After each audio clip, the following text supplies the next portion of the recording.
Hi friends, welcome back to ಚಿಕೆ ಕಾನೂಸ್ kitchen. ಇವತ್ತು ನಾನು ಹೆಸರುಬೇಳೆ ಕೋಸಂಬರಿನ ಮಾಡ್ತಾಯಿದ್ದೀನಿ.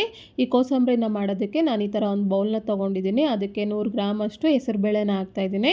ಈ ಹೆಸರುಬೇಳೆನ 2ರಿಂದ 3 ಸತಿ ಈ ಥರ ನೀಟಾಗಿ ತೊಳೆದು ಇಟ್ಕೊಂಡಿದ್ದೀನಿ. ಈಗ ಇದಕ್ಕೆ ಸ್ವಲ್ಪ ನೀರನ್ನ ಸೇರಿಸ್ತಾ ಇದ್ದೀನಿ.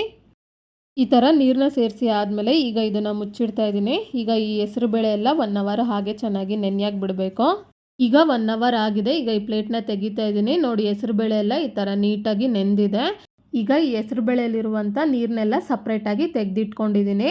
ಈಗ ಇದಕ್ಕೆ ನಾನು ಯಾವ ಕಪ್ನಲ್ಲಿ ಹೆಸರುಬೇಳೆನ ತಗೊಂಡು ಅದೇ ಕಪ್ನಲ್ಲಿ 1 ಕಪ್ ಅಷ್ಟು ಸಣ್ಣದಾಗಿ ಕಟ್ ಮಾಡಿದಂಥ ಸೌತೆಕಾಯಿನ ಸೇರಿಸ್ತಾ ಇದ್ದೀನಿ. ಹಾಗೆ 2 ಟೇಬಲ್ ಸ್ಪೂನ್ ಅಷ್ಟು ದಾಳಂಬ್ರಿನ ಸೇರಿಸ್ತಾ ಇದ್ದೀನಿ. ಹಾಗೆ 2 ಟೇಬಲ್ ಸ್ಪೂನ್ ಅಷ್ಟು ತುರಿದಿಟ್ಟಂಥ ಕ್ಯಾರೆಟ್, ಹಾಗೆ 2 ಟೇಬಲ್ ಸ್ಪೂನ್ ಅಷ್ಟು ತುರಿದಿಟ್ಟಂಥ ತೆಂಗಿನಕಾಯಿನೂ ಸೇರಿಸ್ತಾ ಇದ್ದೀನಿ.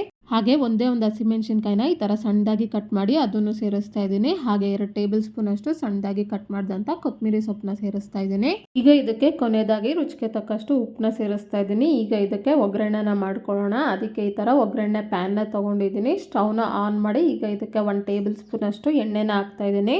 ಎಣ್ಣೆ ಕಾದ್ಮೇಲೆ ಈಗ ಇದಕ್ಕೆ ಅರ್ಧ ಟೇಬಲ್ ಸ್ಪೂನ್ ಅಷ್ಟು ಸಾಸಿವೆನ ಸೇರಿಸ್ತಾ ಇದ್ದೀನಿ. ಸಾಸಿವೆ ಚೆನ್ನಾಗಿ ಸಿಡ್ದಾದ್ಮೇಲೆ ಈಗ ಇದಕ್ಕೆ ಸ್ವಲ್ಪ ಕರಿಬೇವನ್ನ ಸೇರಿಸ್ತಾ ಇದ್ದೀನಿ. ಈ ಥರ ಕರಿಬೇವನ್ನ ಸೇರಿಸಿ ಆದಮೇಲೆ ಈಗ ಸ್ಟವ್ನ ಆಫ್ ಮಾಡಿಕೊಂಡು ಈ ಒಗ್ಗರಣೆನ ತೆಗೆದು ಈ ಹೆಸರುಬೇಳೆ ಮಿಶ್ರಣಕ್ಕೆ ಸೇರಿಸ್ತಾ ಇದ್ದೀನಿ. ಈ ಥರ ಒಗ್ಗರಣೆನ ಸೇರಿಸಿ ಆದಮೇಲೆ ಈಗ ಒಂದು ಸಾರಿ ಇದನ್ನು ಚೆನ್ನಾಗಿ ಮಿಕ್ಸ್ ಮಾಡ್ಕೊತಾ ಇದ್ದೀನಿ. ನೋಡಿ, ಈ ಥರ ಮಿಕ್ಸ್ ಮಾಡ್ಕೊಂಡಾದ್ಮೇಲೆ ಈಗ ಇದಕ್ಕೆ ಅರ್ಧ ಟೇಬಲ್ ಸ್ಪೂನ್ ಅಷ್ಟು ನಿಂಬೆಹಣ್ಣು ರಸನ ಸೇರಿಸ್ತಾ ಇದ್ದೀನಿ. ಹಾಗೆ ಈ ನಿಂಬೆಹಣ್ಣು ರಸ ನೀವು ಬೇಡ ಅಂದ್ಕೊಂಡ್ರೆ ಸ್ಕಿಪ್ ಮಾಡ್ಕೋಬೋದು. ಈಗ ಮತ್ತೆ ಒಂದು ಸಾರಿ ಇದನ್ನು ಮಿಕ್ಸ್ ಮಾಡ್ಕೊತಾ ಇದ್ದೀನಿ. ನೋಡಿ, ಈ ಥರ ಮಿಕ್ಸ್ ಮಾಡ್ಕೊಂಡಾದ್ಮೇಲೆ ಹೆಸರುಬೇಳೆ ಕೋಸಂಬರಿ ರೆಡಿಯಾಗಿದೆ. ಈಗ ಈ ಹೆಸರುಬೇಳೆ ಕೋಸಂಬರಿನ ಸರ್ವಿಂಗ್ ಪ್ಲೇಟ್ಗೆ ತಗೊತಾ ಇದ್ದೀನಿ. ನೋಡೋದ್ರಲ್ಲಿ ಎಷ್ಟು ಈಸಿಯಾಗಿ ಹೆಸರುಬೇಳೆ ಕೋಸಂಬರಿನ ಮಾಡ್ಬೋದು ಅಂತ.